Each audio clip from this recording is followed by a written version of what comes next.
Hi everybody, my name's Chris Carney and welcome back to Tuesday's Tip. Today we're going to be talking about some generalized physics and how important technique is with your stroke. Very simple equation to try and be faster in swimming is to minimize resistance, then you add the power, and that's how we get speed. The most important bit of this equation is that you minimize your resistance first, okay? That good technique is the most important part of this equation. You can have all the power in the world, but if you have improper technique, you will not have this speed. So, the most basic bit of physics that we're going to be talking about today is right here on the top of the board.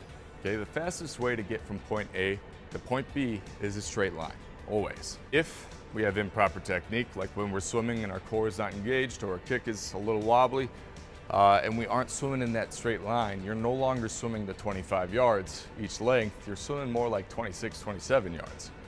Okay, having that important technique not only allows you to cut through the water a lot smoother and cleaner and minimize that resistance, it also keeps the yardage true.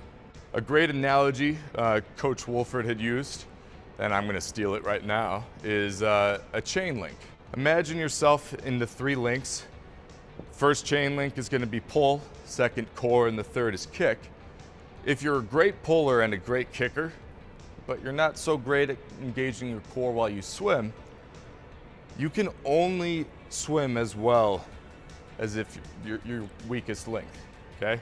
So imagine that this link can hold 100 pounds, this link can hold 80, and this one 100 again. You can only hold 80 pounds. Any heavier than that, the chain link will fall apart. The third part is the water density. Water density is roughly 750 to 850 times more dense than air, meaning any improper technique that we have is like 750 to 850 times more detrimental to your speed in swimming than it is for running.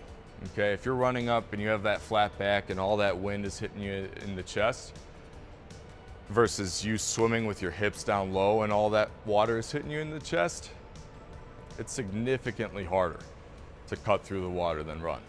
And I know I'm a great artist, you don't have to tell me. But when we swim and our core's not engaged, the hips are low and our shoulders are on top of the water, we're basically swimming like uphill. We're fighting through a ton of water that's hitting our chest, our legs, and we're trying to keep our core engaged so that our hips are riding up, and when we rotate, our spine is staying straight, okay? This is kind of a dated analogy, but it's like a rotisserie chicken, okay? Everything is moving around that metal rod, and everything's rotating around it, but the metal rod stays straight, so will your spine. That is all I have for today's Tuesday Tip. Thank you for watching, I hope you have a great rest of your day.